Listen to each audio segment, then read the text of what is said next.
Alors, il a fait la présentation, donc je parlerai plus particulièrement de mon livre.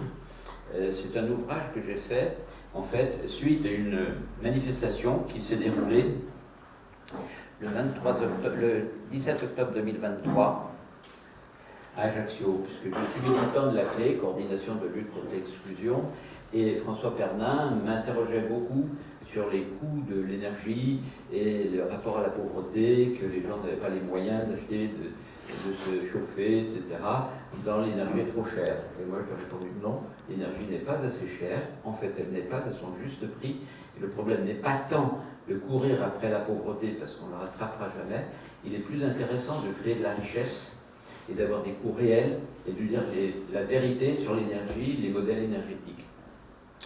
Donc, suite à cette manifestation, qui a eu un certain succès, 200 personnes, la Banque de France, les élus, des tas de préfets, des tas de gens, à cette manifestation, c'est M. Ouchiat, de FR3 qui animait cette manifestation, qui m'a dit c'est intéressant, il faudrait qu'il y ait des suites, etc. Donc je m'y suis attelé pendant 2 ans, j'ai essayé de réunir les conditions qui permettraient de comprendre le modèle de l'énergie d'une manière générale, et plus particulièrement comment les énergies fossiles ont façonné le monde et comment les renouvelables pourraient manifestement nous sauver. Et j'ai pris l'exemple de la Corse qui est particulièrement pertinent d'après moi. Donc les sujets, c'était le changement climatique, que plus personne ne peut nier maintenant, avec ses premières conséquences. La réalité des énergies renouvelables qui est perçue de manière extrêmement différente. Et puis l'exclusion qui, elle, effectivement, est perçue par tout le monde. Et je vais un peu renverser ce sujet quelque part en disant comment on peut traiter l'exclusion?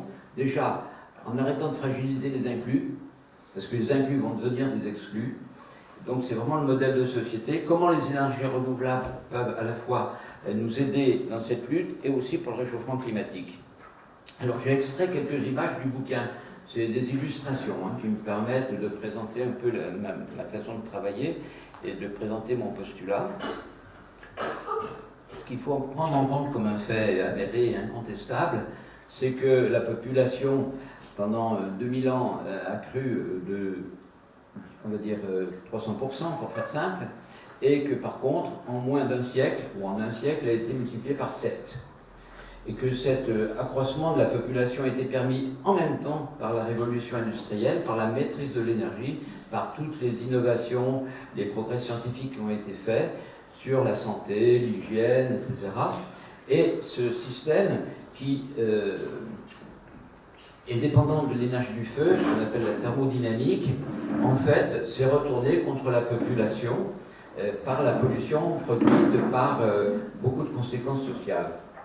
Donc cette image illustre bien à quelle vitesse les choses ont changé.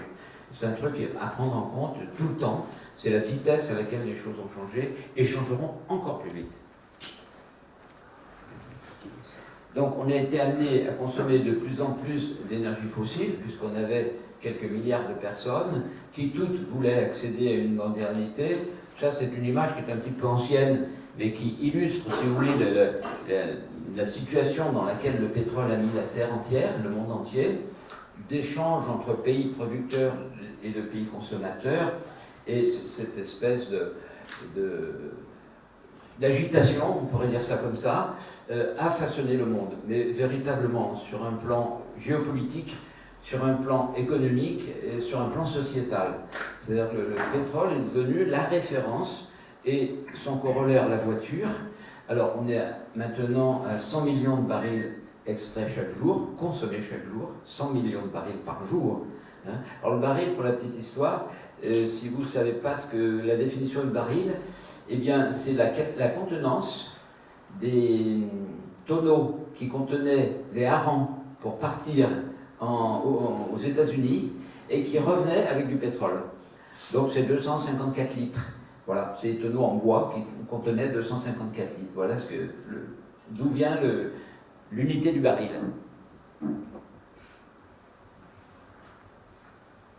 Parallèlement à cette évolution de la thermosociété, parallèlement à cette domination absolument totale dans tous les domaines de référence, hein, que ce soit sociétal, même sportif, hein, puisque les grandes sociétés pétrochimiques ou pétrodollars possèdent des grands clubs de foot, animent des grandes manifestations internationales, donc ils sont absolument partout. Et bien, en même temps, on voit ici une courbe qui est assez intéressante parce que en bleu, c'est le nucléaire, en vert, pardon, le nucléaire, et en bleu, l'hydraulique. Et en même temps, à bas bruit, sans qu'on se rende vraiment compte, l'énergie solaire, et en quelques années, a pris une courbe qui lui permet d'avoir une production supérieure aux deux autres énergies que sont le nucléaire et le fossile. Oui, je dis bien. C'est quelque chose qui est très très méconnu, pas par les investisseurs, hein, on va en parler tout à l'heure. Et voilà ce que ça donne maintenant. Et récemment, en 2024, la production, dans l'usage, si vous voulez, des énergies dans le monde, eh bien, pour la première fois, les ENR, que comprennent essentiellement les énergies, le nucléaire, l'éolien et le solaire, donc en vert, l'éolien et le solaire, qui sont les énergies renouvelables, ont croisé et produisent plus d'énergie dans le monde que l'ensemble des énergies fossiles. Je dis bien l'ensemble. C'est une réalité très très méconnue, encore une fois pas par les investisseurs. Alors, le fait d'avoir une grosse disponibilité d'énergie renouvelable permettrait de changer totalement le modèle de société. À gauche, vous avez une image qui n'est pas complète. On va compléter. Elle tient tout juste. Bon, on va faire en deux temps. La partie en haut, bien sûr, c'est la production. Donc, vous avez l'image du nucléaire, de l'hydraulique, du thermique et je ne sais plus à droite, je ne vois pas d'ici, c'est les... Non. Pardon, j'ai un petit trou. Bon, l'ensemble des énergies qui sont centralisées. Ce qu'il faut retenir, ce sont des énergies qui sont produites d'une manière totalement centralisée et qui sont distribuées en étoiles, c'est-à-dire qu'il y a un gros point de production qui est distribué à des lieux de consommation. Alors à travers de gros tuyaux ou de gros câbles, pour donner l'image, si vous voulez, et sont vraiment descendants vers le consommateur, qui lui reçoit l'énergie, consomme et ne fait rien de plus. Alors que les nouvelles énergies, les énergies renouvelables, que sont l'éolien, l'hydraulique, le solaire et surtout le biométhane ou le biogaz, permettent d'avoir des moyens de production beaucoup plus disséminés, puisque du soleil il y en a presque partout, du vent il y en a presque partout, des déchets il y en a presque partout. Donc on peut produire une énergie verte dans des tas d'endroits, ce qui permet d'avoir ce qu'on appelle maintenant des communautés d'énergie qui produisent localement une électricité qui est distribuée dans des boucles courtes. Au milieu, entre la haute tension et les tuyaux de distribution, vous avez une pile, c'est-à-dire que ce qui est essentiel, c'est de stocker l'énergie. L'élément majeur des énergies renouvelables, c'est qu'elles sont intermittentes. Alors ceux qui sont posés disent qu'elles sont aléatoires ou peu fiables, disons qu'elles sont intermittentes. Elles sont intermittentes, mais elles sont quand même mixables entre elles et surtout stockables. On a fait d'énormes progrès sur le stockage de l'énergie et ça c'est vraiment, et ça va très très très très vite, hein, c'est exponentiel depuis quelques années le stockage, hein. On en reparlera tout à l'heure.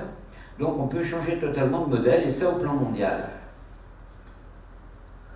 Maintenant on va parler de la Corse. Alors pourquoi la Corse? Parce que je la connais assez bien, mais surtout parce que c'est un microcosme qui est aux avant-postes du changement climatique et de ses conséquences. Alors que c'est une terre richement dotée avec 1000 km de côte, 200 sommets au-dessus de 2000 mètres et énormément d'ensoleillement, un vent assez intéressant, de la géothermie, elle est dotée de plus qu'il n'en faut pour ses propres besoins. Alors qu'en fait, on est très très très dépendant, à plus de 90% d'énergie importée. Soit d'énergie pétrole, soit éventuellement d'électricité directement. Ça, on reprendra. Je vais un petit peu vite et après on parle plus longuement sur le sujet que vous voulez. Si vous voulez m'interrompre en cours, c'est possible aussi. Si vous voulez plus d'éclaircissement, ou intervenir, c'est à votre disposition, quand vous le souhaitez. Concernant la Corse, ce qu'il faut voir, c'est que son intérêt, c'est la décarbonation. Pour le changement climatique en particulier, puisque l'électricité dans ses usages est beaucoup moins polluante dans ses usages, dans sa production on en reparlera, mais il faut absolument, et c'est une chance pour la Corse, de tirer parti de ses ressources locales en mettant en avant la lutte contre le changement climatique. Alors M. Le Cornu, il y a une semaine, a découvert ça également. Elle a dit il faut absolument décarboner la France, il faut pousser l'électricité à fond, etc. Mais ce n'est pas du tout pour la bonne raison, c'est uniquement pour relancer le nucléaire. Donc il cherche à créer encore une surconsommation de l'électricité et à créer les moyens de cette consommation, c'est-à-dire qu'il encourage les pompes à chaleur, qui est une très bonne technologie en soi, pour faire du chaud et du froid. Il encourage la décarbonation, les véhicules électriques, etc. Il donne 10 000 € pour les camions électriques, ce qui est une somme quand même significative, mais il ne prend aucune disponibilité, aucune mesure pour les économies d'énergie, et pire que ça, ils ont baissé les soutiens à l'autoconsommation d'électricité solaire. Donc il y a beaucoup de communication très positive, mais en fait, ça a du positif, c'est très bien, c'est intéressant, c'est un chemin intéressant, mais ils oublient les économies d'énergie et l'efficience de l'énergie. On peut en reparler aussi.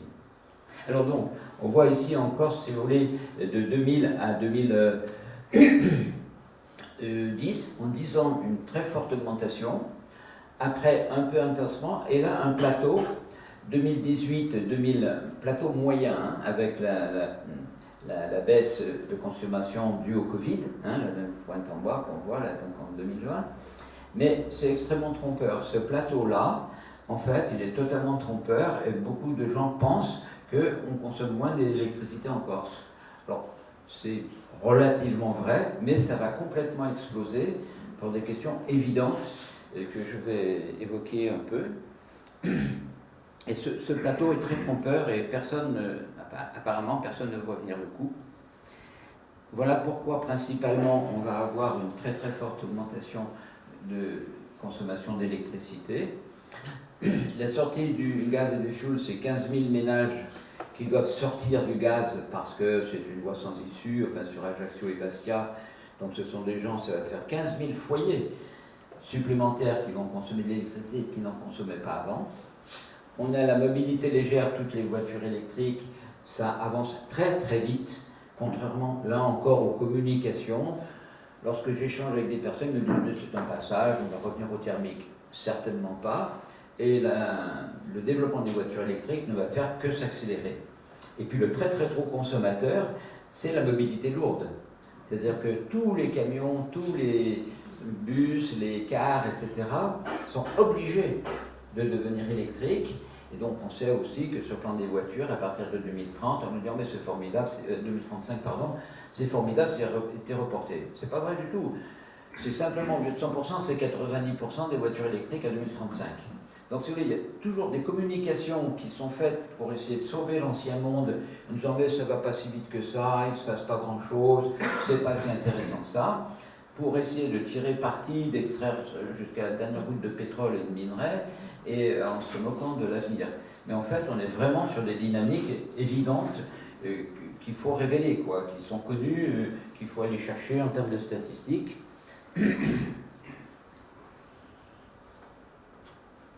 Et voilà, dans le détail que représente la consommation de la Corse, parce que là c'est quand même particulièrement important. Alors, une des causes de l'augmentation de la consommation, c'est plus de population, 4-5 000 arrivées par an, plus d'usage, de plus en plus de choses sont électriques, la mobilité bien sûr, mais aussi le numérique, mais aussi le changement climatique qui fait qu'on consomme de plus en plus d'électricité en été. Et il y a des exemples aussi de changement de société. Si vous avez peut-être vu à l'entrée d'Île-Rousse, un camping. Autrefois, un camping, c'était des toiles de tente sous un arbre. Maintenant, c'est des bungalows. Et je me demande quelle va être la capacité nécessaire ou la puissance nécessaire pour le camping des Oliviers à Île-Rousse, là à l'entrée à droite. Ils sont en train de faire un truc gigantesque avec des murs de 2 mètres de haut pour être bien isolés.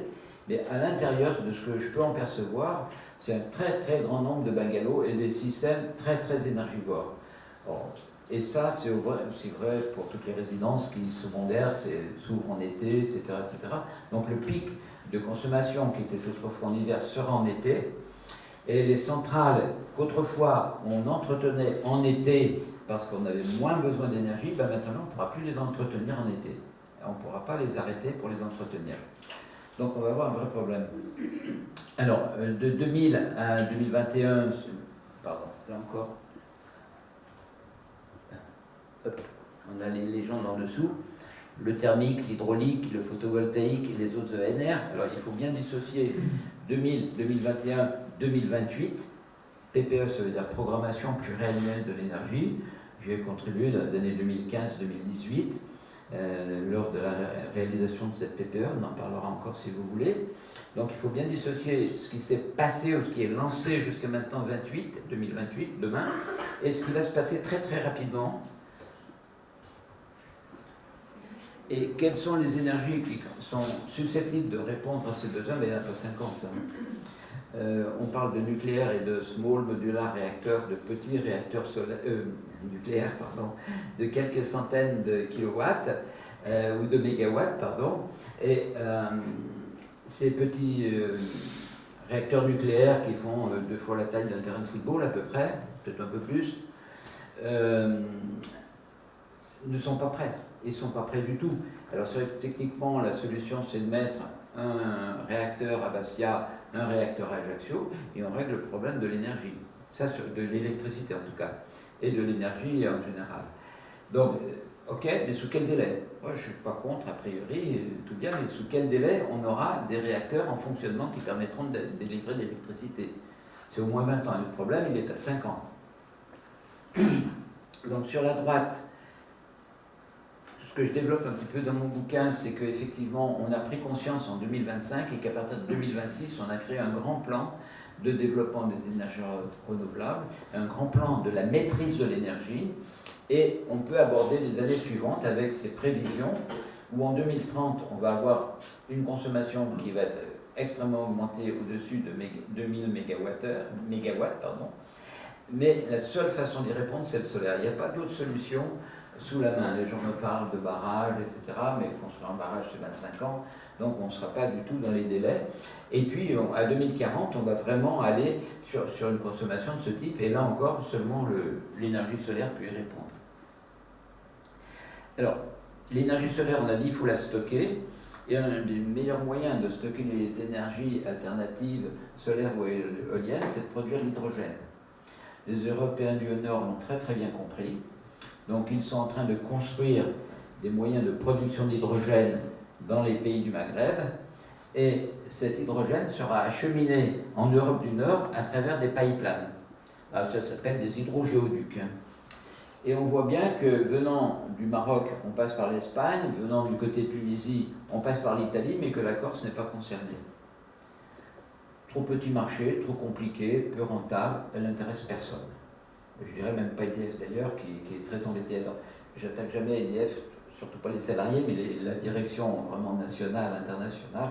D'ailleurs, ils développent à l'étranger de très très beaux modèles solaires. Ils sont à 2 centimes le kilowattheure à l'étranger, EDF, en production avec leurs centrales solaires. Donc ils savent très bien faire. Mais ils ne le font pas en Corse. Donc, cet hydrogène, on peut le stocker, permet de stocker de l'électricité sur place, mais aussi son gros avantage, c'est qu'on peut transporter cet hydrogène. On peut le transporter pour, à travers une pile à combustible, produire de l'électricité.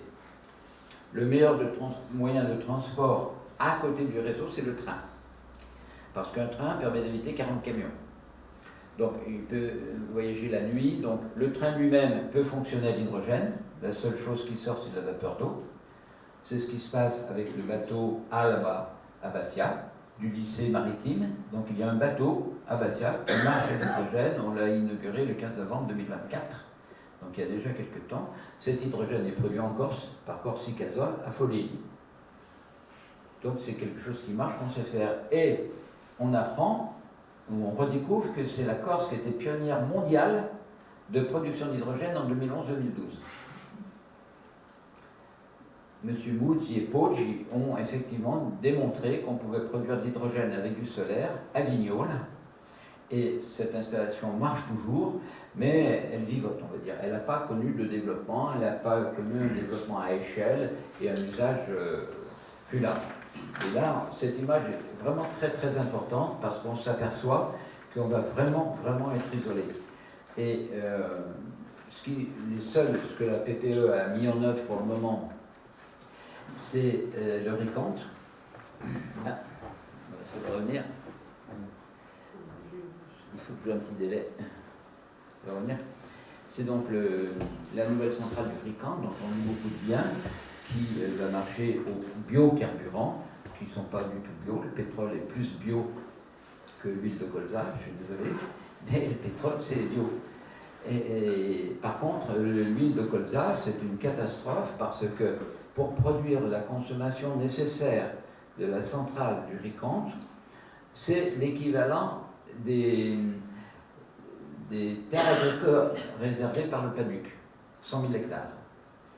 Donc il faut 100 000 hectares de culture intensive, très carbonée, avec des engrais en monoculture, etc., produites plutôt loin.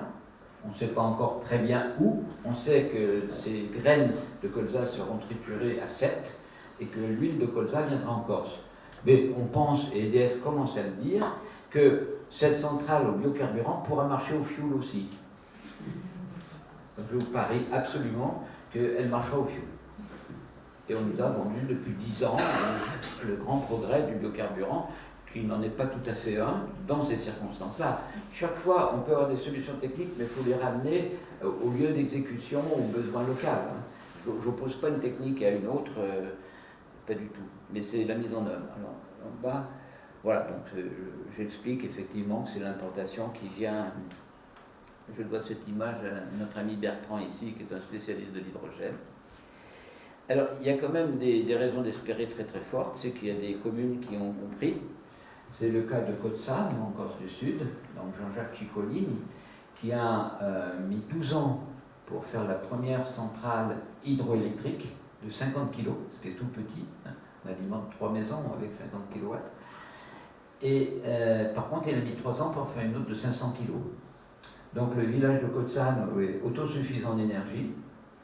Et il a monté, parce qu'il y a un habitant de Cozzano qui est prof d'informatique et maître de conférence à Corté, donc ils ont monté un réseau entièrement numérisé qui leur permet de connaître leur consommation en temps réel et d'adapter toujours la ressource. Donc, et du fait qu'ils ont pris ce parti, leur budget annuel communal qui était de 600 000 € est passé à 900 000 €, de 50%.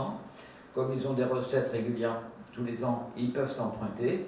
Et ils ont développé au village espace coworking, gymnastique, crèche, enfin tout un tas de choses. Et ils vendent encore de l'électricité. Ils peuvent proposer de l'électricité à leurs voisins. Alors ça, je l'explique aussi dans mon ouvrage, dans la 3e partie de l'ouvrage, puisque celui-ci évoque une première partie hier, comment au bout de 500 000 ans on est arrivé effectivement du feu primitif au pétrole. Après, la partie contemporaine, la 2e partie du livre qui parle de la partie vraiment contemporaine, cette très très forte dualité du pétrole qui domine le monde, mais les renouvelables qui commencent à bas bruit à arriver.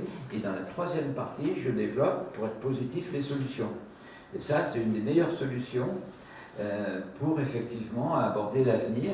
Localement, on a presque toujours, soit en solaire, soit en éolien, soit en hydraulique, soit en déchets, des moyens de production locaux qui permettent de répondre aux besoins locaux, de créer beaucoup d'emplois, de lutter à la fois contre le réchauffement climatique et contre la pauvreté avec un grand nombre d'emplois et d'emplois qualifiés, et dans des domaines de compétences qui vont se développer dans le monde. Voilà, j'en ai fini en fait.